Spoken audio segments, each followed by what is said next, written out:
ప్రశ్న అడుగుతున్నారు. ప్రార్థనకు త్వరగా జవాబు రావాలంటే ఏం చేయాలి అని ప్రశ్న అడుగుతున్నారండి.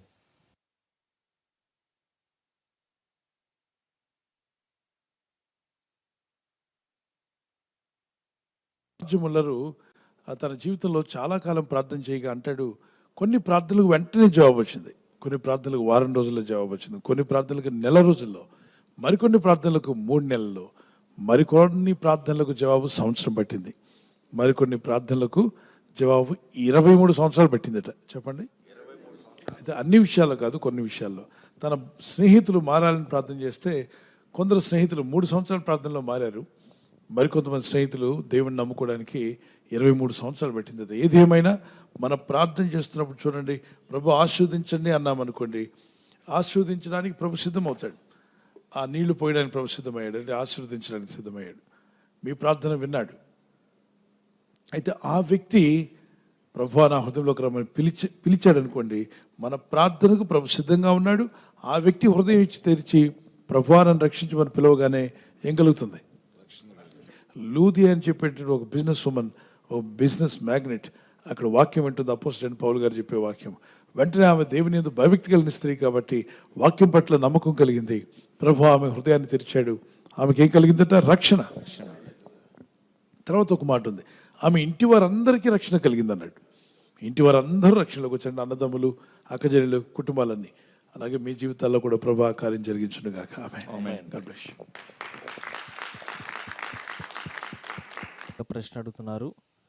అన్యులు పిలిచేటువంటి కార్యక్రమాలకు క్రైస్తవులు వెళ్ళవచ్చా అని ప్రశ్న అడుగుతున్నారండి.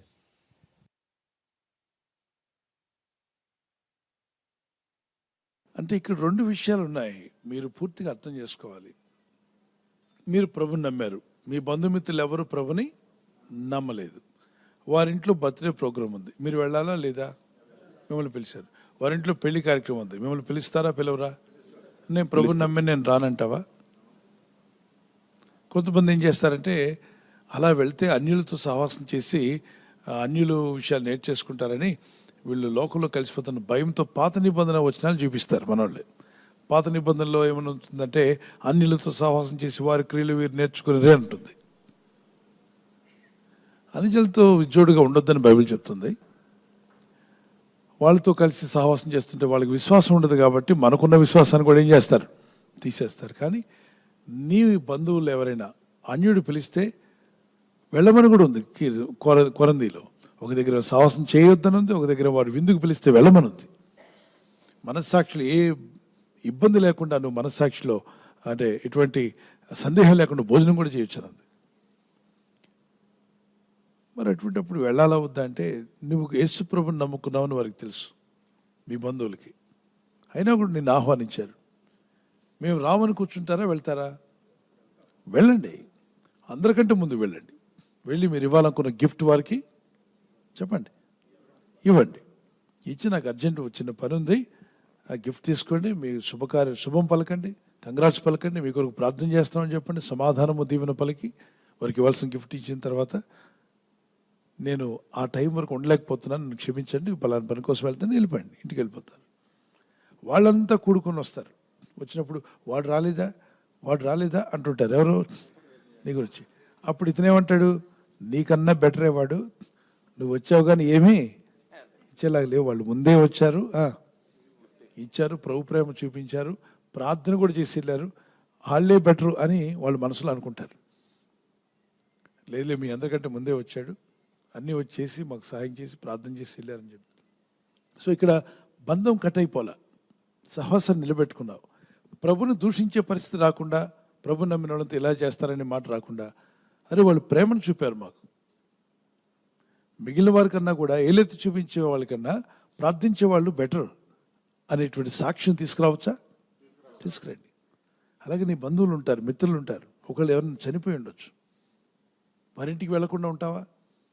దుఃఖంలో ఉన్నారు వారు, అన్యులు అయినప్పటికీ దుఃఖంలో ఉన్నారు కాబట్టి నువ్వు దేవుడిని నమ్మావని చెప్పి నేను వెళ్ళని చెప్పి బిగదీసుకొని కూర్చోకుండా గో, వారిని ఆదరించు, ఓదార్చు, మంచి మాటలు చెప్పు. అవసరమైతే వాళ్ళ ఇంటి ముందు టెంట్ను వేయి నీ ఖర్చుతో, లేదా ఒక టీ కెటిల్ ఆర్డర్ ఇచ్చి తెప్పించి అక్కడ వచ్చిన వాళ్ళందరికీ టీలు అందించడానికి పెట్టి, అక్కడ బంధుమిత్రులు అందరూ వస్తారు. వారికి ఏమైనా సాయం చేయగలిగితే చేయి.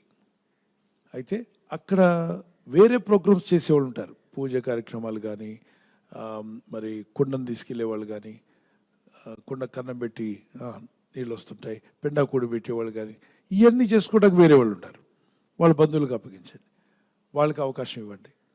అవి ఇప్పుడు నాకు అవకాశం నేను తీసుకున్నాను, నేను ఇవన్నీ కూడా చేశాను. టెంట్లు ఇచ్చాను, టీ ఏర్పాటు చేశాను, కాఫీ ఏర్పాటు చేశాను, ఇవన్నీ బాధ్యత నేను తీసుకుంటాను. అవి మీరు చేయండి అంటే చేయరా? చెప్పండి. అలా కాదు, నేను ప్రభుని నమ్మాను, మీ ఇంటికి వస్తే నాకు ఏమైనా పోతుందేమో, దేవునాత్మ వెళ్ళిపోద్దేమో, పరిశుద్ధాత్ముడు దుఃఖపడతాడేమో, ఇవన్నీ మనిషి అంటే సంకుచితమైన మనసుతో మాట్లాడే ఆలోచనలు. ఒక రోజున ఇంట్లోకి వెళ్లకుండా బయట నిలబడిపోయాడు పాస్టర్ గారు, సేవకుడు. ఎందుకు నిలబడ్డారు సార్? లోపల రమ్మంటే పరిశుద్ధాత్ముడు దుఃఖపడుతున్నాడు, వద్దని అంటున్నాడు అని. ఎందుకు సార్ మా ఇంట్లోకి వద్దని ఎందుకు అంటున్నాడు సార్ అని వీళ్ళు అడిగితే, జింక కొమ్ములు ఉంటాయి చూసారా మీరు, ఇంటి ముందు పెట్టేవాళ్ళు. జింక కొమ్ములు వీళ్ళ ఇంట్లో ఎప్పుడు లేవు, సేవకుల ఇంట్లో. ఆయన ఇళ్ళలో ఎప్పుడు చూడలేదు కాబట్టి, ఇది బాగా కొంచెం ధనవంతులు వీళ్ళు, ఎప్పుడు ఉన్నవాళ్ళు కాబట్టి జింక కొమ్ములు పెట్టుకోగానే ఈయన ఏమనుకుంటే దెయ్యం అనుకున్నాడు. ఇది ఏది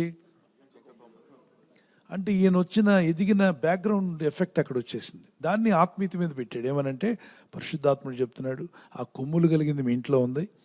ఏముందంటే కొమ్ములు కలిగింది ఉంది, అది తీసేదాకా నన్ను రావద్దు అంటున్నాడు ఇంట్లోకి. ఆత్మదేవుడు ఎంతో దుఃఖపడి ఏడుస్తున్నాడు, మీ ఇంటి చుట్టూ తిరుగుతున్నాడు కానీ ఇంట్లోకి రావట్లేదు, ఎందుకంటే కొమ్ములు కలిగింది అడ్డుతుందట. నేను చెప్తున్నాను, జింకను చేసింది ఎవరయ్యా? ఆయనకి జింకను చూసి భయం వేసిందా? ఇది నీ యొక్క బ్యాక్గ్రౌండ్ ఎఫెక్ట్. ఇది నువ్వు ఎప్పుడు అలాంటివి చూడలేదు కాబట్టి ఆ బ్యాక్గ్రౌండ్ ఎఫెక్ట్ అంతా ఆత్మ మీద పెట్టేస్తున్నావు. వద్దొద్దు, గమనించు. అనేక రకాల ప్రజలు ఉంటారు. బీదలు ఉండొచ్చు, ధనవంతులు ఉండొచ్చు, ఆస్తిపరులు ఉండొచ్చు, సామాన్యులు ఉండొచ్చు, ఇతర మతాల వాళ్ళు ఉండొచ్చు. వాళ్ళకి శుభవార్తను ప్రకటించడానికి దేవుడు మనల్ని పెట్టాడు.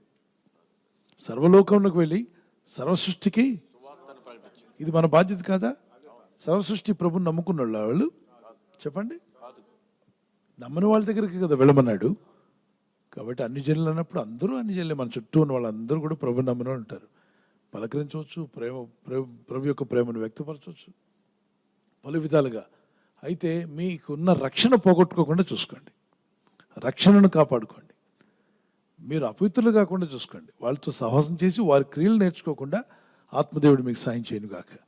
కొత్తగా రక్షించబడిన వాళ్ళు వీక్గా ఉంటారు కాబట్టి కొంచెం స్ట్రాంగ్ అయ్యేంత వరకు కొద్ది రోజులు వాక్యము, ప్రార్థన, పరిశుద్ధుల సహవాసం ఎదగండి. ఆ తర్వాత మీరు ఎలా మాట్లాడాలో, ఎలా మీ రక్షణ నిలబెట్టుకోవాలో, ఏ విధంగా అన్ని జనులతో వెళ్ళినప్పుడు వాళ్ళ అపవిత్రత అంటకుండా ఎలా ఉండాలో మీకు జ్ఞానం ఇచ్చేస్తాడు దేవుడు. ఎదిగిన వాడికి ఎదగిన వాడికి తేడా ఉందా? ఎట్టి చెప్పాలి. కాబట్టి మీరు ఆత్మీయంగా ఎదగండి. అనేకుల మధ్యలోకి మీరు వెళ్తారు, సహవాసం మరి ప్రార్థన చేసుకుని రావచ్చు. ఇప్పుడు స్కూల్కి వెళ్ళినప్పుడు అందరూ క్రైస్తవ పిల్లలే ఉన్నారా? అయితే స్కూల్ మనిపించేద్దాం బాబుని. కాలేజీకి వెళ్తే అందరూ ప్రభు నమ్మిన బిడ్డలే ఉన్నారా? అయితే కాలేజీ మనిపించేద్దామా? వద్దన్నది పంపించేస్తావు, నాకు తెలుసు. డిగ్రీలు కావాలి, చదువు కావాలి. ఉద్యోగులు అందరూ ప్రభు నమ్మిన వాళ్ళు చేస్తున్నారా? చెప్పండి. లేదు. మనం ఆటో ఎక్కినప్పుడు ఆటో డ్రైవర్ ప్రభు నమ్మేట? లేదు. అయితే బస్సు ఆపినప్పుడు బస్ డ్రైవర్ దగ్గరికి వెళ్ళి, బాబు నువ్వు బ్యాప్టిజం తీసుకున్నావంటే వాడికి పిచ్చి కోపం వస్తుంది.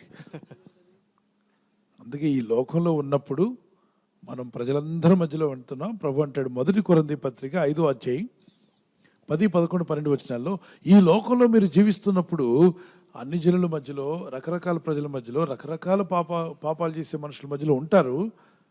అది అభ్యంతరం లేదు.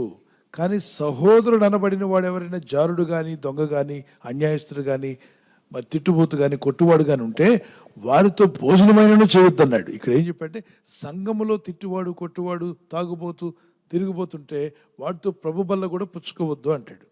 కానీ అన్యుల మధ్యలో అన్ని రకాల ప్రజలు ఉంటారు.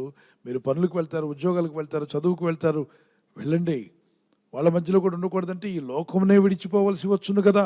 చదవండి వచ్చినాన్ని 5:10. అన్ని జనులు మన చుట్టూ ఉన్నప్పుడు, ప్రభు నమ్మని వాళ్ళు ఉన్నప్పుడు, ఉద్యోగాల్లో, వ్యాపారంలో, చదువులో, స్కూల్లో ఎలా అన్నదానికి ప్రశ్నకి జవాబు ఇదే. అయితే ఈ లోకపు జారులతోనంటే, లోకంలో జారులు ఉంటారు, లోబులతోనైనా లోభత్వం కలిగిన మనుషులు ఉన్నారు, దోచుకునే వారితోనైనా దోచుకునేవారు లేరా? ఉన్నారు. తర్వాత విగ్రహారాధకులతోనైనను ఏ మాత్రమును సాంగత్యము చేయవద్దని కాదు. అంటే ఏంటి? వాళ్ళతో సాంగత్యం చేయొచ్చనా? చేయొద్దనా? చేయొద్దని కాదు అన్నాడు. అంటే ఏంటి అర్థం? చేయొచ్చు. అంటే సహవాసం చేసి వారి క్రియలు నేర్చుకోమంటలా. ఇప్పుడు ఆటోలో వెళ్తున్నాం, షేర్ ఆటో విన్నారా? అవును. ప్రభు నమ్మిన వాళ్ళంతా దిగిపోండి అని అనుకోండి, ఆటో వాడు ఊరుకుంటాడా? నువ్వే షేర్ ఆటో ఎక్కావు, నీ ప్రయాణం వరకు నువ్వు వెళ్ళు తిన్నగా, నీ మనసులో నువ్వు ప్రార్థన చేసుకో. అవకాశం దొరికితే సువార్త చెప్పు. ఏంటి బాబు ఇంత ప్రశాంతంగా ఉన్నారంటే రహస్యం ఉందండి. ఏంటి ఆ రహస్యం అంటే, ఒక ఆయన పెద్ద ఆయన నాకు ఇచ్చాడండి, సమాధానం చెప్పాడు. ఒకప్పుడు నీలాగే నీకంటే అశాంతిగా ఉండేవాడిని, ఇప్పుడు నాకు శాంతిగా సమాధానం ఉంటున్నాడు. ఎవరు బాబు ఆ పెద్ద ఆయన? ఎవరా డాక్టరు? JESUS. జీసస్. వెంటనే చెప్పనక్కర్లా, కాసేపు ఆగాకి చెప్పండి. మీకు ఆయన ఏం చేశాడో అన్నీ మీ సాక్ష్యం చెప్పిన తర్వాత ఆ క్యూరియాసిటీ పెరిగిపోద్ది వాళ్ళకి. ఏమని చెప్పండి ఎవరెవరైనా పెద్ద చెప్తానండి, కాసేపు ఆగమని చెప్పండి. సో ఇక్కడ లోకంలో ఉన్నప్పుడు వీళ్ళందరూ ఉంటారు, వాళ్ళతో మనం పనులకి వెళ్ళాల్సి ఉంటుంది, స్కూల్కి వెళ్ళాల్సి ఉంటుంది, కాలేజీకి వెళ్ళాల్సి ఉంటుంది, ఉద్యోగం చేయాల్సి ఉంటుంది. అలా లేకపోతే మనం ఈ లోకాన్నే వదిలిపోవాల్సి వచ్చింది కదా. వచనం కంప్లీట్ చేద్దాం, చూడండి 10వ వచనం. అయితే ఈ లోకపు జారులతోనైను, లోబులతోనైను, దోచుకున్న వారితోనైను, విగ్రహార్థికులతోనైను ఏమాత్రం సాంగత్యం చేయవద్దని కాదు. అలాగైతే మీరు ఈ లోకంలో నుండి వెళ్ళవలసి వచ్చును కదా, లోకం నుండి వెళ్ళిపోవాల్సి వస్తుంది కదా. ఇప్పుడైతే సహోదరుడు అనబడిన వాడెవడను జారుడు కానీ, లోబి కానీ, విగ్రహార్థికుడు కానీ, తిట్టుబోతు కానీ, త్రాగుబోతు కానీ, దోచుకున్నవాడు కానీ అయ్యున్నేడలా అట్టి వానితో సాంగత్యము చేయకూడదు, భుజింపనకూడదు అని రాయబడింది. ఇప్పుడేంటి? సహోదరుడు అనబడిన వాడు ఇలాంటి పనులు చేస్తుంటే వానితో సహవాసము చేయొద్దు. సహోదరుడు ఎవరు? యేసుప్రభు నమ్మిన వాళ్ళందరూ మనకి ఏమవుతారు? సహోదరులు కదా. దేవుణ్ణి నమ్ముకొని కూడా మూర్ఖంగా ఉన్నారనుకోండి, మారు మనసు వదిలిపెట్టి, భక్తిని విడిచిపెట్టి. మీరు చూడలేదా అక్కడక్కడ క్రైస్తవ పేర్లు ఉన్నటువంటి వాళ్ళు మూర్ఖంగా జీవించే వాళ్ళు కనబడలేదా? నేను సెంట్రల్ జైలుకి వెళ్ళి సువార్త చెప్పడానికి వెళ్తే కొంతమంది పేర్లు అడిగితే ఒక ఆయన పేరు ఏలియా అన్నాడు. అరే నువ్వు సెంట్రల్ జైలుకి ఎందుకు వచ్చావు ఏలియా అని అన్నాడు. సార్ నేను ఒక హత్యా కేసులో పట్టుబడ్డాను సార్. నీ పేరు ఏలియా అంటే, సార్ సమేలు కూడా ఉన్నాడు సార్ అని చెప్పాడు. జాను ఉన్నాడు సార్ అని చెప్పాడు. జాను, సమేలు, ఏలియా ఎందుకు వచ్చారు మీరు ఇందులోకి? చెడు స్నేహం. చెప్పండి, చెడు స్నేహం. దేవునితో నడవక, దేవునితో సహవాసం చేయక, వాళ్ళు దేవుని పిల్లలని పిలువబడుతూ కూడా వాళ్ళు నేరాలు చేసి, నేరాలు చిక్కబడి, కొట్టబడి జైలు పాలయ్యారు. దేవుని నామానికి అవమానం. కాబట్టి అలాంటి వారు సంఘంలో ఉన్నట్లయితే అలాంటి వారిని హెచ్చరించి సరిచేయండి. కానీ వారితో కూర్చొని ప్రభుత్వాలు పర్లేదు బ్రదర్, మీరు తిరుగుతున్నారా? పర్లేదు బ్రదర్, మీరు నేను పల్ల తీసుకుందాం బ్రదర్ అన్నట్లయితే ఆ వ్యక్తి యొక్క ప్రభావం మరొక వ్యక్తి మీద పడి వాడు కూడా ఏమైపోతాడు? అన్న తాగుతూ చేస్తున్నాడు, నేను కూడా తాగి చేస్తాను అంటాడు. ఈ అన్న తిరుగుతూ చేస్తాడు, నేను కూడా తిరుగుతానంటాడు. వెనకొచ్చే జనరేషన్ అందరినీ పాడు చేసిన వాళ్ళు అవుతారు. కాబట్టి సంఘంలో అలాంటి వాళ్ళు కనబడితే వాళ్ళకు దూరంగా ఉండు, నీ ఆత్మీయతను కాపాడుకో. లోకంలో అలాంటి వాళ్ళే మొత్తం నిండిపోయింది లోకం. మరి పని మానొద్దు, ఉద్యోగం మానొద్దు, చదువు మానొద్దు, నీ ఆత్మీయతను కాపాడుకుంటూ వెళ్ళి వచ్చేసేయండి. God bless you. ప్రభు మిమ్మల్ని దీవించుగాక. థ్యాంక్ యూ పాస్టర్ గారు. తర్వాత ప్రశ్న సిస్టర్ సుకన్య గారు తమిళనాడు నుండి ప్రశ్న అడుగుతున్నారు. ఇజ్రాయెల్ యొక్క యుద్ధానికి, అదేవిధంగా ఎర్రని పెయ్యకు సంబంధం ఏంటి? ఈ రెండింటికి మధ్య ఏమన్నా సంబంధం ఉందా అని ప్రశ్న అడుగుతున్నారు. ఎర్రనపై లేదు, తెల్లనపై లేదు. మీరు యేసుక్రీస్తు ప్రభు రాకడ కొరకు సిద్ధపడండి. ఇజ్రాయెల్లో ఏదో జరిగిపోతుంది కాబట్టి మనకి ఇదంతా అయిపోతుంది. ఎర్రనపై కొరకు వాళ్ళంతా వచ్చి అక్కడ ప్రయత్నం చేస్తారు. నో. లేఖనాల్లో రాయబడిన విషయాల్లో కొన్ని విషయాలు ఇజ్రాయెల్ దేశం కొరకు రాయబడ్డాయి. వాటిని ఇప్పుడు ఇజ్రాయెల్ దేశం కొరకు రాయబడిన దాన్ని ఎవరు జాగ్రత్త చూసుకోవాలి? గట్టి చెప్పండి. యెరూషలేములో ఉన్న వారి కొరకు రాయబడింది ఎవరు చూసుకోవాలి? 12 గోత్రాల కొరకు రాయబడిన దాన్ని ఎవరు చూసుకోవాలి? మన కొరకు రాయబడిన దాన్ని మనకేం చెప్పాడు? విశ్వసించు, రక్షణ పొందు, సర్వలోకానికి సువార్త ప్రకటించు, ఆత్మీయతలో భక్తిలో ఆ దినం సమీపించిన కొలది సమాజంగా కూడుకోవడం మానొద్దు, ప్రార్థనలు ఎదగండి, ప్రభు రాకడ రాబోతుంది, సిద్ధపాటు కలిగి ఉండమన్నాడు. ఇది మనకిచ్చింది. ఇవన్నీ పక్కన పెట్టి ఇజ్రాయెల్ ఏం జరుగుతుందండి? అవును, ఇజ్రాయెల్లో జరిగిన ప్రవచన లేఖనాల నెరవేర్పు జరుగుతుంది. నువ్వు వద్దన్నా జరుగుతుంది, కావాలన్నా జరుగుతుంది. ప్రవచనాలు కదా, అవి ఆగవు, అవి జరిగిపోతాయి. అయితే ఇప్పుడు ఎర్రనిపై ఉంది కాబట్టి అది అక్కడ పుట్టింది, కాలిఫోర్నియాలో పుట్టింది, లేదా పలానా దగ్గర పుట్టింది, ఫ్లైట్లో తీసుకెళ్లారు. ఇజ్రాయేలీలు వాళ్ళు ఏం చేసినా వాళ్ళు పాత నిబంధన ప్రకారం చేస్తారు. పెంటాటుక్ జుడాయిజం అంటారు. మరి వాళ్ళు యూదా మతాన్ని నమ్ముతారు. వాళ్ళు మనం నమ్మినట్టు క్రొత్త నిబంధన చదవరు వాళ్ళు. సో వాళ్ళకి ఇవ్వబడినటువంటి కొన్ని కార్యక్రమాలను వాళ్ళు ఫాలో చేస్తున్నారు. దాన్ని చూసి మనం ఇక్కడ ఉండి ఉలిక్కిపడాల్సిన అవసరం లేదు. మనకిచ్చిన వాక్యాలు నెరవేరుస్తూ వెళ్ళాలి. తర్వాత మరొక అతను అంటాడు, మీకు తెలుసా ఎర్రనిపై కనబడింది, మీకు తెలుసా ఇప్పుడు మందిరం కట్టబడిపోతుంది, మందిరం కట్టగానే ప్రభు రాకడ వచ్చేస్తుంది అని చెప్పాడు అనుకోండి. అప్పుడు ఏం సైన్ పంపించావు నువ్వు ప్రజల్లోకి? మందిరం కట్టేదాకా ఏం రాదు, రాకడ రాదు. కాబట్టి వీడు ఊర్లో తిరుగుతూ ఉంటాడు మారు మనసు పొందకుండా. ఎప్పుడు మారు మనసు పొందుతాడు తెలుసా? మందిర పునాది వేశారనగానే అన్న చెప్పాడు కరెక్ట్, ఇప్పుడు కట్టబోతున్నారు కాబట్టి ప్రభు ఆక్షేపించాడు. మరొకటి అంటాడు, ఇప్పుడే అంత కంగారు లేదన్నా, మందిరం ఓపెనింగ్ టైంలో మారు మనసు పొందుదాం. చెప్పండి ఇప్పుడు దేవుని బిడ్డలారా, అలాగ కాలాలు నిర్ణయించడానికి వీలు లేదు. ప్రవచనాలు చెప్పబడ్డాయి, వాటి టైంలో దేవుడు జరిగించుకుంటూ వెళ్ళిపోతాడు. నువ్వు వద్దన్నా జరుగుతాయి, కావాలన్నా జరుగుతాయి, అది ఆగేది లేదు. నీకు నాకు ఇచ్చినటువంటి వాగ్దానం ఏంటంటే, దేవుడు నీకు నాకు ఇచ్చిన హెచ్చరిక ప్రకారంగా క్రీస్తు యేసునందు భయభక్తి కలిగి జీవించండి, ఎంతో జాగ్రత్త కలిగి ఉండండి. ఆయన రాకడ రాబోతుంది. పరిశుద్ధమైన ప్రవర్తనతోనూ భక్తితోనూ మిమ్మల్ని మీరు సిద్ధపరచుకోమంటే 2 పేతురు 3వ అధ్యాయం 11-12 వచనాలు ఇవి చూసుకోవాలి.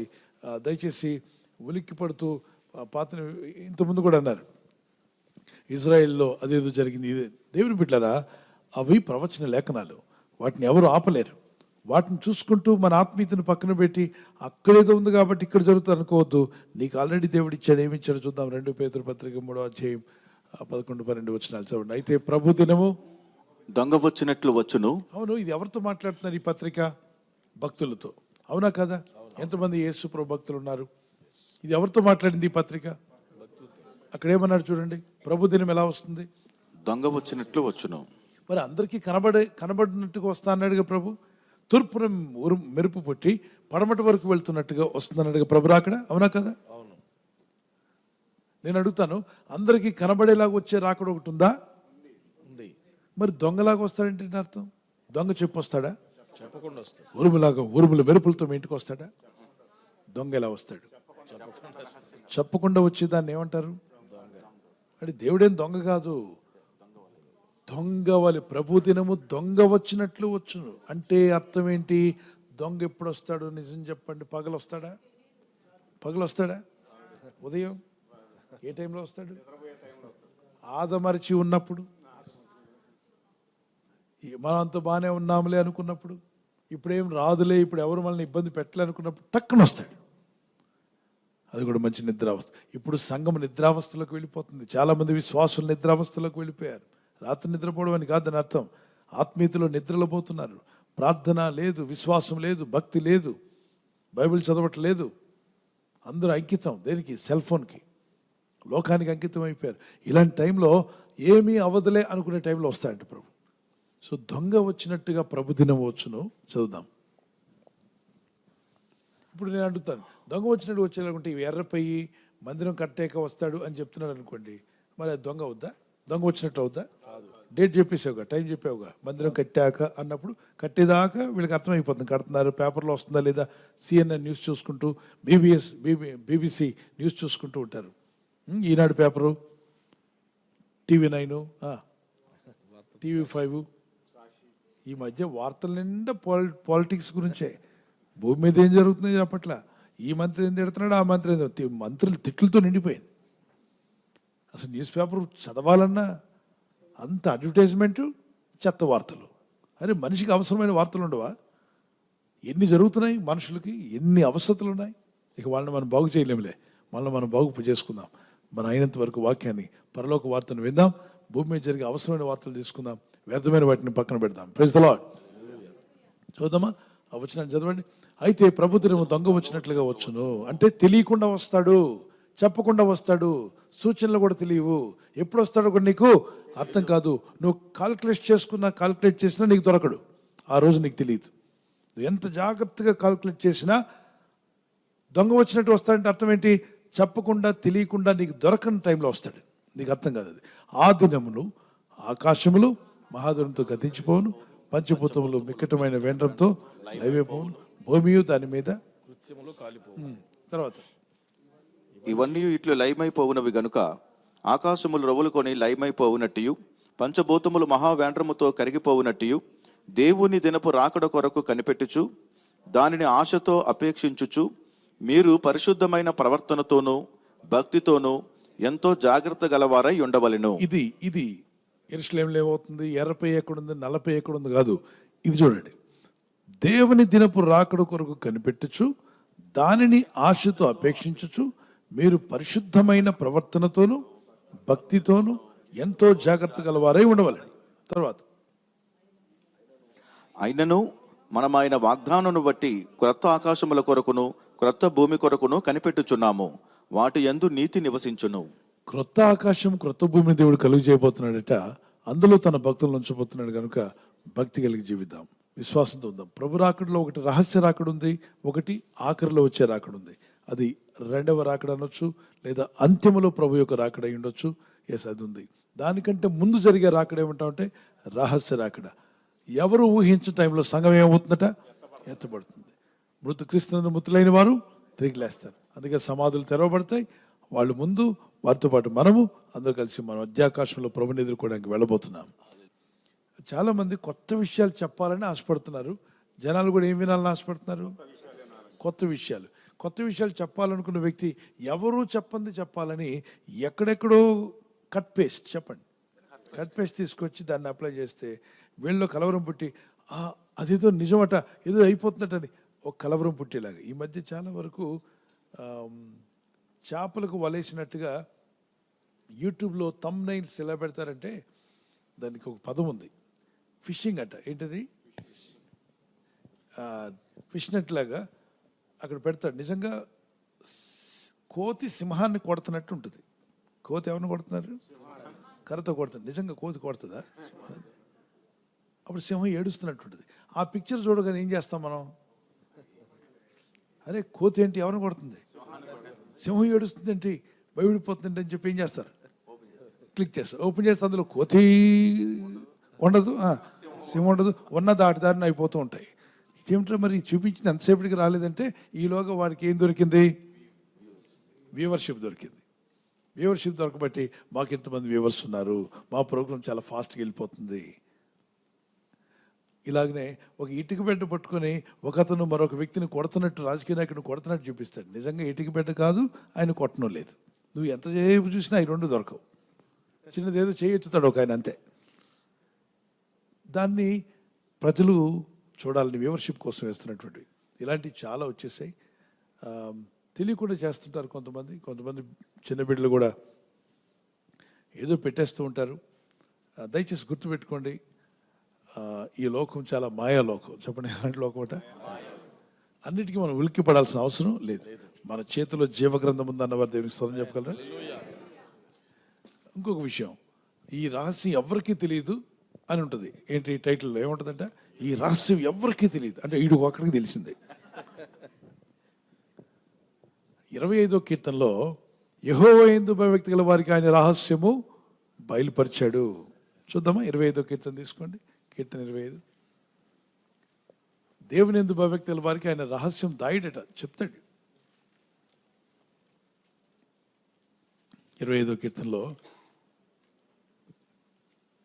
మరి దేవుని ఆజ్ఞలు కూడా దేవుడు రహస్యంగా దాచిపెట్టలా, బైబిల్లో పెట్టిమని మనకి ఇచ్చాడు. చదవండి, ప్రార్థన చేసుకోండి. మీకు ఒకవేళ ఆ లేఖనం తెలియకపోవచ్చు, కానీ క్రీస్తు తెలుసు కదా, క్రీస్తులో ముందుకు వెళ్ళండి. ఓకే, ఎన్నో వచ్చిన 14 వచ్చిన. ఎస్, యెహోవా మర్మము ఆయన యందు భయభక్తులు గల వారికి తెలిసి ఉన్నది. యెహోవా మర్మము ఎవరికి తెలుసు, ఆయన యూట్యూబ్లో ఉన్నోడికే తెలుసా, దేవుని యందు భయభక్తి కలిగిన వారందరికీ తెలుసా? ఎంతమంది భయభక్తి కలిగి ఉన్నారు చేయొచ్చండి. దాచిపెట్టలా, దేవుడు బయలుపరిచాడు, బైబిల్ రాయించాడు. యెహోవా మర్మము ఆయన యందు భయభక్తులు గల వారికి తెలిసి ఉన్నది, ఆయన తన నిబంధన వారికి తెలియజేయండి. సో మనలంతా అమాయకులుగా పెట్టలేదు, దేవుడు రాసి పెట్టాడు. దేవుని వాక్యం తెలుసుకొని ముందుకు వెళ్ళండి. God bless you. Thank you pastor గారు.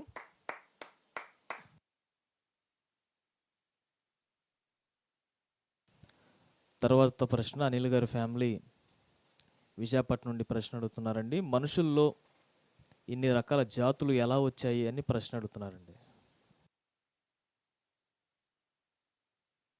రైట్, మనుషులు జాతులు ఏ విధంగా విభాగింపబడ్డాయని దేవుని బిడ్డలారా, పాత నిబంధనలో మనం చదువుతున్నప్పుడు చూడండి, కయ్యూని యొక్క సంతానము, హేబేల్ యొక్క సంతానము, అంటే హేబేల్ చనిపోయాడు అనుకోండి, దాని తర్వాత షేతు, ఎనోషు, మరి హనోక్, నోవా కాలం దాకా. నోవా దగ్గర నుండి 3 కుమారుల నుండి వచ్చారు సంతానం. ఓకే, జనాలు పెరుగుతూ వెళ్ళినప్పుడు జాతులుగా విడిపోయారు. పెరజ్జీలని, అమోరీలని, కనానీలని, ఫిలిస్తీన్లని, ఇలా రకరకాలుగా జాతులుగా మారిపోయారు. వీళ్ళలో చాలామంది భక్తిహీనులు అయిపోయారు, దేవుని వాక్యాన్ని విడిచిపెట్టారు. సో వాళ్ళు ఆయా పేర్లతో పిలువబడ్డారు. అంతేగాని కులాల పేర్లు కావవి. కులాలుగా కుండలు చేసే వాళ్ళని కుమ్మర్లు అనాలని అట్లా మన దేశంలో ఉంది, అలా పెట్టుకుంటూ వచ్చారు. పురోహితులని, ఆ తర్వాత ఇంకేమైనా ఉన్నాయి, రకరకాల పెట్టారు. ఆ కుల వ్యవస్థ వల్ల చాలామంది నష్టపోయారు, చాలామంది దుఃఖపరిచారు, బాధ పెట్టారు, హింసించారు, వేదనపరిచారు, ఊర్లకు బయటికి నెట్టివేశారు, వాళ్ళ కుటుంబాల్లో రైట్స్ లేకుండా చేశారు, వారి ఇళ్ళకు రైట్స్ లేకుండా చాలా ఒక విధమైనటువంటి పైశాసికత్వం మన దేశంలో నడిచిందా లేదా? ఒకప్పుడు నడిచింది. థ్యాంక్ గాడ్, దేవుడు మరి అంబేద్కర్ గారిని లేవనెత్తి మరి ఆయనకి ఆ జ్ఞానం ఇచ్చి ఎన్నో డిగ్రీలు చదవడానికి ఆయన కూడా సహాయపడ్డారు. వారు విదేశాలు వెళ్ళి చదివారు. విదేశాలు వెళ్ళి చదివినప్పుడు విదేశాల్లో ఏ దేవుడు నమ్ముకున్నారు వాళ్ళు? ఏంటి చెప్పండి. లండన్లో చదివారు. లండన్ వాళ్ళు ఎవరు నమ్ముకున్నారు? అనేక డిగ్రీలు చేశారు ఆయా యూనివర్సిటీలో. వాళ్ళంతా ప్రభుని నమ్ముకున్న బిడ్డలే కదా. మరి జ్ఞానం దేవుడు ఆల్రెడీ ముందే ఇచ్చించాడా వాళ్ళకి? మరి ఆ జ్ఞానం పంచుకున్న ఈ వ్యక్తి ఆ జ్ఞానం తన కోసం ఉంచుకోకుండా దేశం కొరకు వాడారా? థ్యాంక్ గాడ్ ఫర్ అంబేద్కర్ గారిని బట్టి దేవునికి స్తోత్రం కలుగును గాక. సరే, ఎనీహౌ, వారు రాజ్యాంగం రాయడానికి ఎంతో చక్కగా మరి వారినే ఎందుకు వాడుకున్నారంటే అనేక డిగ్రీలు అందరికంటే ఎక్కువ చదివారు ఆయన. సో అనేక విషయాలు ఆయన కులంకుషంగా తీసుకుని అనేక రాజ్యాల యొక్క రాజ్యాంగాలు కూడా స్టడీ చేశారు. దానిని బట్టి మన దేశంలో కుల వ్యవస్థ వల్ల ఎన్ని ఇబ్బందులు కలుగుతున్నాయి అన్ని విషయాలు మెన్షన్ చేస్తూ వచ్చారు. అయితే ఏది ఏమైనప్పటికీ మన దేశం ఇంకా వర్ధిల్లే రోజు వచ్చును గాక. ప్రజలు ఒకరిని తక్కువ ఒకరిని ఎక్కువని కాకుండా అందరూ ఇండియన్స్ సహోదర భావంతో పెరిగి మతాల పేరుతో కొట్టుకోకుండా, తనుకోకుండా, గుడ్లాడకుండా, కులం పేరుతో, మతం పేరుతో, ఏదో ఒక పేరుతో ఇబ్బంది పెడతాను. నేను చాలా చోట్ల వింటున్నాను, వాళ్ళు దేవుడి పేరు చెప్పడం, ఇతరులను కొట్టడం. విన్నారా? ఎక్కడైనా యేసు ప్రభు జీసస్ అని ఎవరినైనా కొట్టారా? జై జీసస్ అని ఎవరిని కొట్టాడా?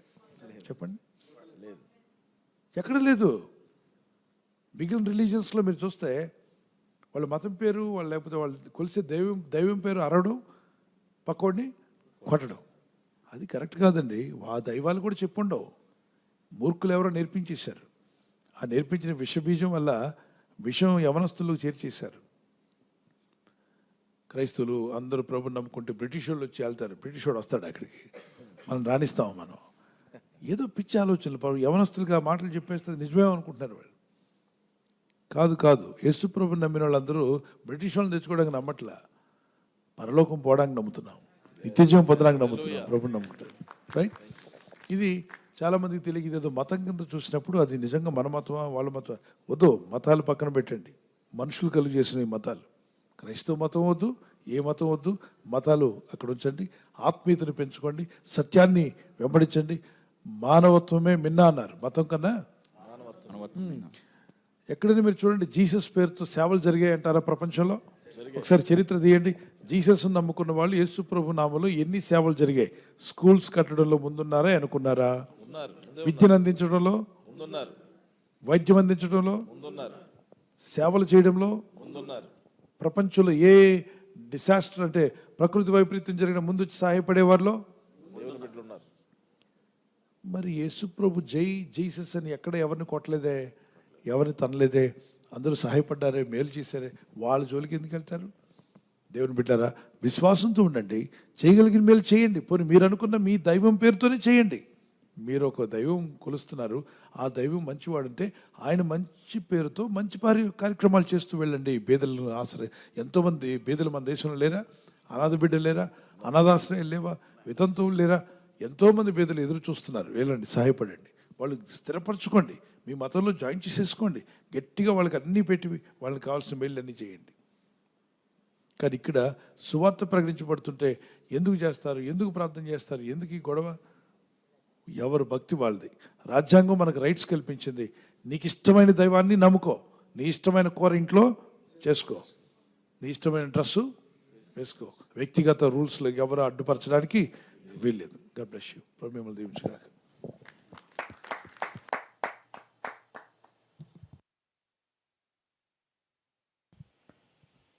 థ్యాంక్ యూ పాస్టర్ గారు. తర్వాత ప్రశ్న ప్రసన్న గారి ఫ్యామిలీ కాకినాడ నుండి ప్రశ్న అడుగుతున్నారు.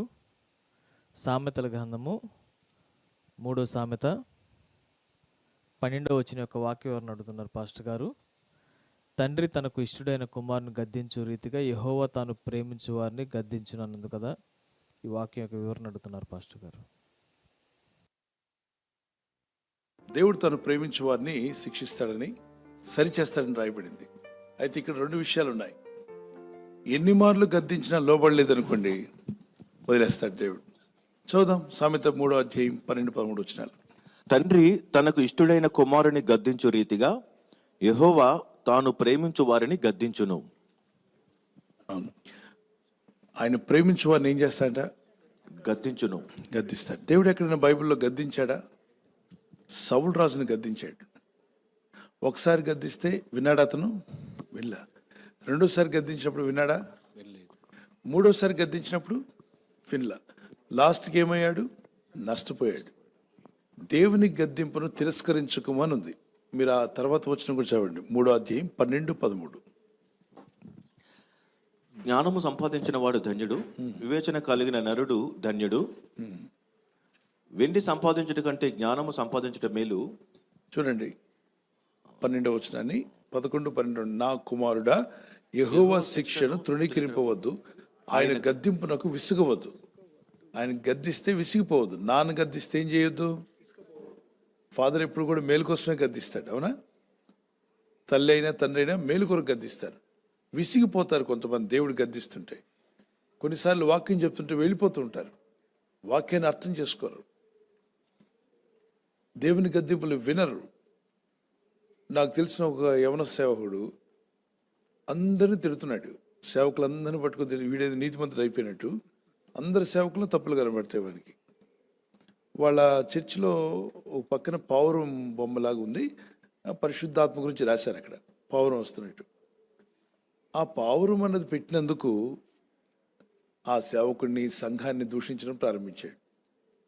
అప్పుడు నా సేవ ప్రారంభంలో నేను అతన్ని అడిగాను, ఎందుకు అలా దూషిస్తున్నావు అంటే, ఏ రూపం పెట్టకూడదని బైబిల్లో ఉంది కదా, ఆకాశమందున్న పక్షుల రూపం కానీ, భూజంతువుల రూపం కానీ, సముద్రంలో ఉన్న చేపల రూపం కానీ పెట్టొద్దని ఉంది కదా, ఈయన పెట్టాడు ఈ సేవకుడు అని చెప్పి దూషిస్తున్నాడు ఆ సేవకుడిని. నేను చెప్పాను, సరే నువ్వు దూషిస్తున్నావు కదా, ఆకాశమందున్న పక్షులను పూజించొద్దన్నాడు దేవుడు, అలాగే భూజంతువులను పూజించొద్దన్నాడు. ఆ పావురం పూజించమన్నాడు ఈ సేవకుడు, చెప్పలేదే.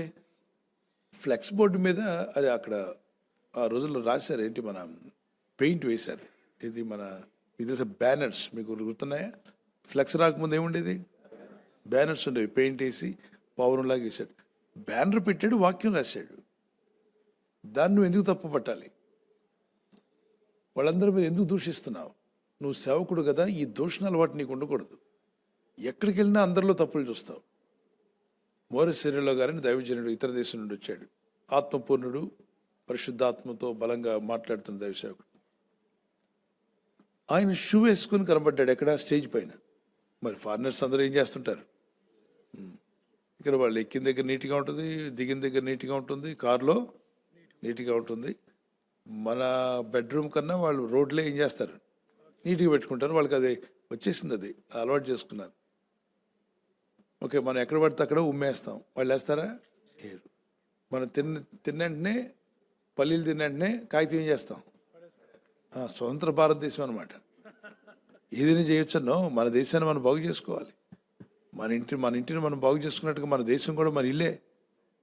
ఆ దేశంలోనే మనం ఉంటున్నాం. మన దేశాన్ని నీట్గా పెట్టుకోవాలి అన్న ఆలోచన తక్కువ ఉందా ఎక్కువ ఉందా చెప్పండి? మన దగ్గర తక్కువ ఉందా ఎక్కువ ఉందా? తక్కువ, చాలా తక్కువ ఉంది.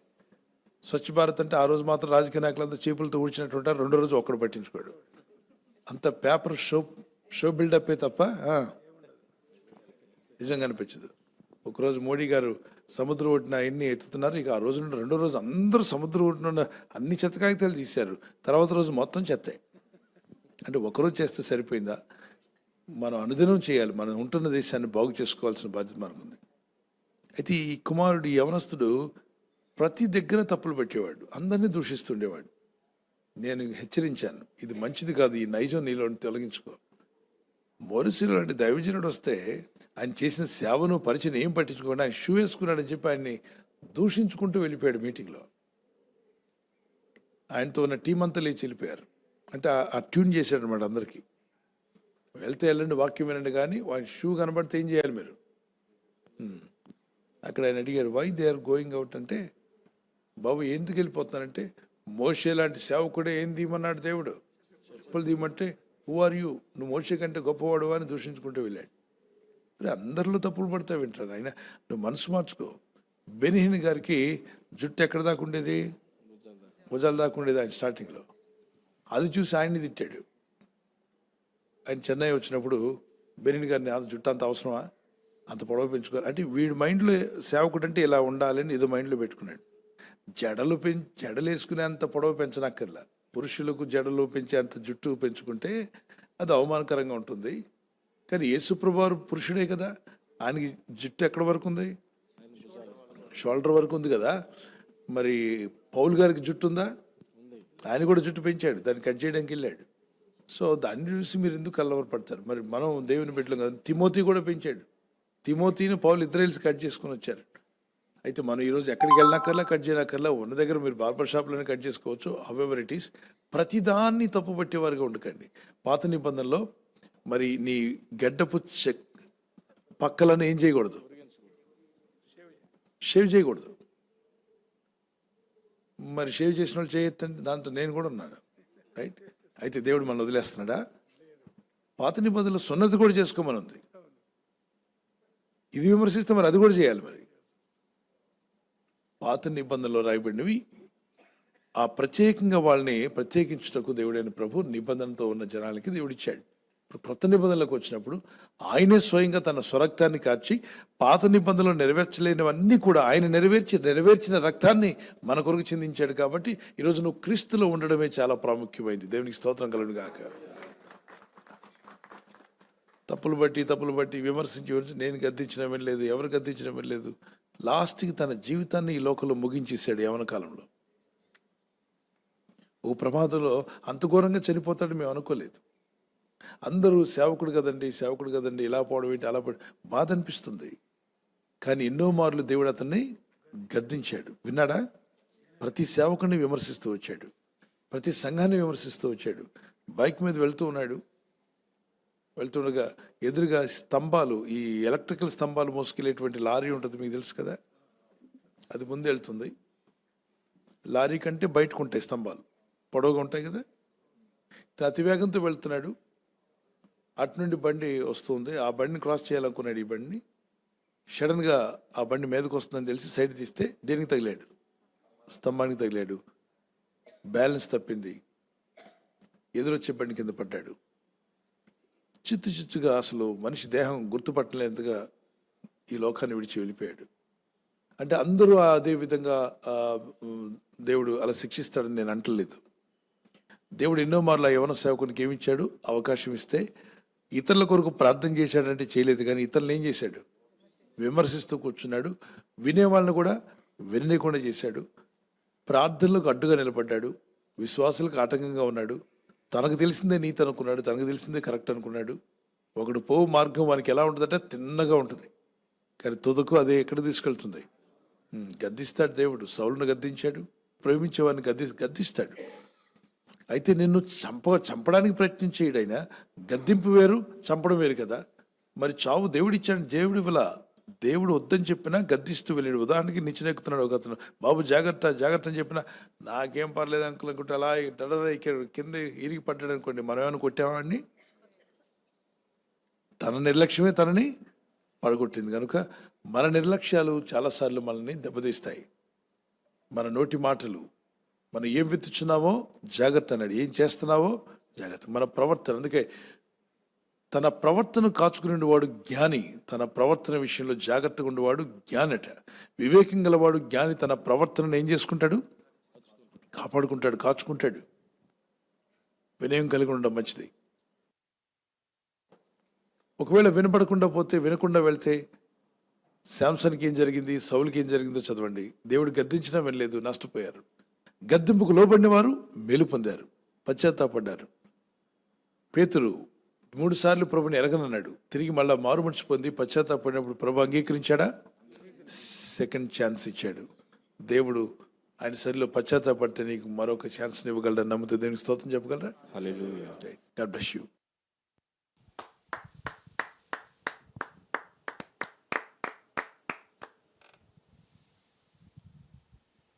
థ్యాంక్ యూ పాస్టర్ గారు. ఈ సమయంలో మరొక ప్రశ్న. సిస్టర్ రూపా గారు వైజాగ్ నుంచి ఇలాగ అడుగుతున్నారండి.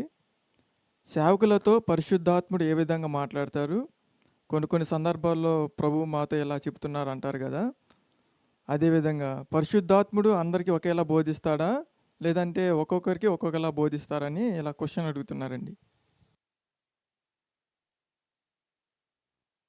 ఒక్కొక్కరికి ఒకేలా బోధిస్తాడు లేదు, పరిశుద్ధాత్ముడు అందరికీ ఒకేలా బోధిస్తాడు. బైబిల్లో రాయబడిన వాటినే బోధిస్తాడు. యేసుప్రభు వారు ఏమన్నారు మీకు తెలుసా? నేను చెప్పిన వాటిలో నుండి ఆయన మీకు బోధిస్తాడు, ఆయన వేరుగా ఏమీ బోధించడని చెప్పాడు. అది బాగా గుర్తుపెట్టుకోండి. చాలామంది పరిశుద్ధాత్మ నాకు ఇలా చెప్పాడండి, పరిశుద్ధాత్మ అలా చెప్పాడండి. మొన్న ఈ మధ్య ఒక సహోదరుడు నాకు చూపించాడు ఒక క్లిప్ ఫోన్లో. ఒక ఆయన కళ్ళు మూసుకొని చెప్తున్నాడు, పరిశుద్ధాత్మ నాకు చెప్తున్నాడు, పరిశుద్ధాత్మ దేవుడు నాకు చెప్తున్నాడు, ఈసారి ఖచ్చితంగా తెలంగాణలో కారే వస్తుంది, కారే వస్తుంది, కారే గెలుస్తుందని చెప్పాడు. దేవుడు నాకు చెప్తున్నాడని చెప్పాడు. అది పబ్లిక్ డొమైన్లో పెట్టేశాడు, వెళ్ళిపోయింది అది అందరికీ. ప్రభు చెప్తున్నాడు, ఆ పరిశుద్ధాత్ముడు కరెక్ట్ చూపిస్తున్నాడు, నాకు చెప్పాడు అని చెప్పాడు. ఎవరు చెప్పాడంట? కారు వచ్చిందా, హస్తం వచ్చిందా? హస్తం వచ్చింది. అంటే ఇప్పుడు చెప్పింది ఎవరు? పరిశుద్ధాత్ముడా, వేరే ఆత్మ? వేరే ఆత్మ కూడా కాదు, మనోడు సొంత మైండ్. సొంత మైండ్తో చెప్పినవన్నీ ఎవరి మీద తోసేస్తున్నారు? దేవుని మీద. Why do you want to say lie? నేను చెప్పా ఓటేస్తాను, నేను ఎవరికి ఓటేస్తానని చెప్పాను. మీకు ఇష్టమైన వాళ్ళకి ఓట్లు వేయండి, నాకు ఎవరికి ఓటేయాలి నాకు అనిపిస్తుందో, నా అభిప్రాయం ఇది, మీ అభిప్రాయం మీదని చెప్పాను. అది మామూలుగా మనం చెప్పాల్సింది. ఒకవేళ నిజంగా దేవుడు చూపించాడా చెప్పు. దేవుడు చూపించకుండా ఎందుకు అబద్ధం ఆడుతున్నావు? ఇప్పుడు పబ్లిక్లో ఎవరిని అవమానపరిచావు? దేవుని అవమానపరిచావు. నమ్మే వాళ్ళని కూడా, అక్కడున్న విశ్వాసాలు కూడా సందిగ్ధంలో పడిపోయే పరిస్థితి ఏర్పడింది. మళ్ళీ అక్కడ దేవుడు చెప్పాడు కానీ కొన్నిసార్లు దేవుడు నెరవేర్చడా? దేవుడు మాట ఇస్తే అందులో పబ్లిక్గా నువ్వు చెప్పావు ఇదే నీకు గెలుస్తుందని. దేవుని బిడ్డరా అంటే ఖచ్చితంగా సొంత మనసు వాడుతున్నారు. సేవకులే కానీ ఏం వాడుతున్నారు? ఈ వ్యక్తే ఆ అమ్మాయితో నీకు వివాహం అవుతుందని పరిశుద్ధాత్మ దేవుడు చెప్తున్నాడని చెప్పుంటాడు ఎంతమందికి. అసలు నిజం కాకపోవచ్చు. ఇది నిజం కానప్పుడు అది నిజం అవుద్దా? సో ఇలాగా 4 రాళ్ళు విసిరేస్తే ఏదో ఒక రాయి తగులుతుంది అనేటువంటి మాటతో ఆత్మదేవుడు చెప్తున్నాడని అబద్ధాలు ఆడేవాళ్ళు చాలామంది నేను గమనించాను. వీళ్ళంతా అనాయింటెడ్ లయర్స్. చెప్పండి, వీళ్ళు అభిషేకం లేని లయర్స్ కదా, అభిషేకం పొందిన తర్వాత అబద్ధికులు అయ్యారు. దయచేసి అబద్ధికులుగా ఉండకండి. నేను చాలామందిని గమనించాను, ప్రవచనం పేరుతో బోల్డ్ అబద్ధాలు చెప్తున్నారు. Don't believe it. దేవుని పిల్లలే ఎందుకు అలా బలహీనలు అయిపోయారో తెలియట్లే. దేవుడు నమ్ముకున్న వాళ్ళే. ఏమో మరి నా ముందు ప్రవచించిన వాళ్ళు కూడా చూశాను, అవి అబద్ధాలు. నేను ఖండించాను. ఎందుకు అలా చేస్తావు? నువ్వు సేవకుడు అయ్యుండి ఎందుకు ఏం కావాలని ఏం భ్రమపరుస్తావు జనాన్ని? దానివల్ల నీకు వచ్చే మేలేంటి? నిన్ను గొప్ప ప్రవక్త అనుకుంటే సరిపోయిందా? దేవుని దృష్టిలో నువ్వు ఏమై ఉన్నావో అది ముఖ్యం. మనుషుల ముందు మనం ఏమయ్యామో అంటారు గొప్ప విషయమే కాదు. దేవుని పేరు చెప్పి ఎప్పుడు చెప్పొద్దని చెప్పాను. సహోదరు అడిగింది, పరిశుద్ధాత్ముడు అన్ని బయలుపరుస్తాడు. నిజంగా అన్ని బయలుపరచడమా? 2 ఆత్మ కలిగిన దైవజనుడు ఎవరు? ఎలీషా.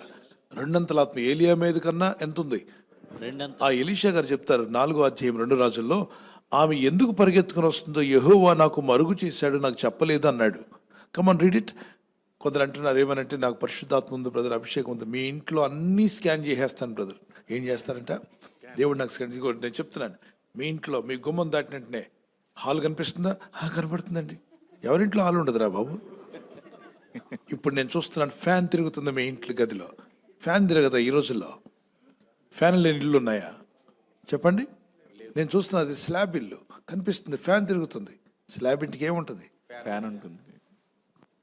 ఆ టైంలో ఊటీ నుండి ఒక అతను తీసుకొచ్చి ఇక్కడ పెట్టామనుకోండి, వాడి ఇంట్లో ఏముండదు, ఫ్యాన్ ఉండదు, ఎందుకంటే అక్కడ చలి. స్కాన్ చేస్తున్నాను. ఆ తర్వాత నేను చూస్తున్నాను మరొక రూము, వెళ్ళే ముందు మధ్యలో బాత్రూమ్ కనిపిస్తుంది. కామన్ బాత్రూమ్ అందరికీ ఉంటుంది. ఈ స్కానింగ్లు ఎందుకంటే ఏకంగా వెళ్ళి హార్ట్ స్కానింగ్ చేయండి, సిటీ స్కానింగ్ లాంటి చేయండి. ప్రభా ఈ వ్యక్తులు ఏం రోగాలు ఉన్నా చెప్పమంటే ప్రభు చెప్తున్నాడు, నీ లివర్లో ఈ ప్రాబ్లం, కిడ్నీలో ఈ ప్రాబ్లం, కిడ్నీ స్టోన్ ఉందా, లివర్ స్టోన్, అన్నీ చెప్పారనుకోండి, గ్యాల్బెటర్ స్టోన్స్ అని.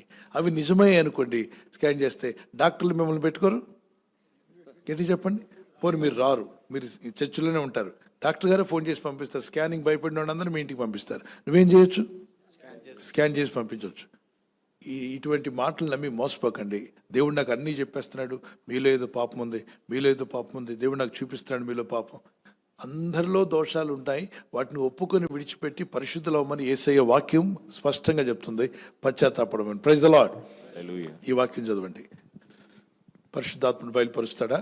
రెండంతల ఆత్మ కలిగిన దైవజనుడు మరి మనకన్నా ఎక్కువ ఆత్మ కలిగి ఉన్నాడు కదా, అతనికి బయలుపరిచాడా లేదా? చదవండి.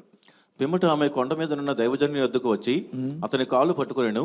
గెహజీ ఆమెను తోలివేయటకు దగ్గరకు రాగా దైవజనుడు, ఆమె బహు వ్యాకులముగా ఉన్నది, యెహోవా ఆ సంగతి నాకు తెలియజేయక మరుగు చేసెను. ఈ మాట అర్థం చేసుకో. రెండంతల ఆత్మ కలిగిన దైవజనుడు ఎలీషా అంటున్నాడు, ఆమె ఏదో వ్యాకులంతో బాధతో వచ్చింది, చాలా సమస్యతో ఉంది, ఆమెను ఏమనకు, ఆమె దుఃఖంలో ఏడుస్తుంది, దేవుడు ఆ విషయాన్ని నాకు ఎటు చెప్పండి, తెలియజేయక మరుగు చేసెను. తెలియచెయ్యక మరుగు చేశాను. మరుగంటే ఏంటి? దేవా నీ దాసుని మరుగు చేసి మీరే మాట్లాడిన ప్రభు అంటారు కదా. మరుగంటే ఏంటి? కనబడకుండా చేశాడు. మరి ఆమె ఏడుస్తుంది, రెండంతల ఆత్మ కలిగిన ఆయన చెప్పొచ్చుగా, నీలే ఆమె ఏం జరుగుతుందో ఆమె విషయాన్ని చెప్పాడా? మరుగు చేశాడు. అన్ని విషయాలు దేవుడు చెప్పడమ్మా, కొన్ని విషయాలు ఆయా సమయాల్లో మాత్రం బయలుపరుస్తాడు. పరిశుద్ధాత్ముడు ఉన్నాడు, నిజమైన ప్రవచనాలు ఉన్నాయి, నిజమైన ప్రవక్తలు ఉన్నారు. అయితే ఎక్కువ మంది లేరు, వేల మంది లెక్క పెట్టచ్చు యథార్థవంతులు. చీటికి మాటికి ప్రవచనం అని చెప్పే వాళ్ళందరూ తప్పు చేస్తున్నారు. దేవుని ఆత్మ ఇచ్చినప్పుడు ఆయా సమయాల్లో మాత్రమే వస్తుంది ప్రవచనం. ఇప్పుడు నాకు ప్రభు చెప్పట్లేదు ప్రవచనం అని చెప్పగలగాలి, నాకు చెప్పినప్పుడు చెప్తానండి, వాళ్ళు యథార్థవంతులు అని చెప్పొచ్చు. ఓకే, ప్రతిదానికి ప్రవచనం చెప్తున్నారంటే తేడా ఉందని అర్థం, గుర్తుపెట్టుకోండి.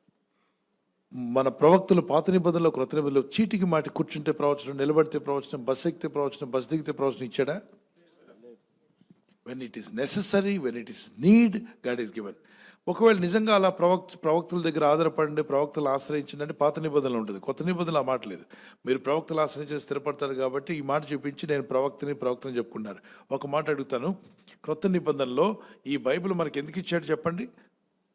చదివి దాన్ని పాటించడానికేనా? ప్రవక్తలనే దేవుడు పెట్టాడు అనట్లేదు, బైబిల్ ఇవ్వాల్సిన అవసరం లేదు. అప్పుడు మనం ఎవరి దగ్గరికి వెళ్ళొచ్చు? డైరెక్ట్గా ఎవరి దగ్గరికి వెళ్ళాలి? వాళ్ళు చెప్తుంటారు మనకి ఏమి ఇచ్చాడు? నిజ ప్రవక్త యేసయ్య, ఆయన నిజమైన అపోస్తలులు దేవుడిచ్చిన ప్రవచన వాక్యాలు.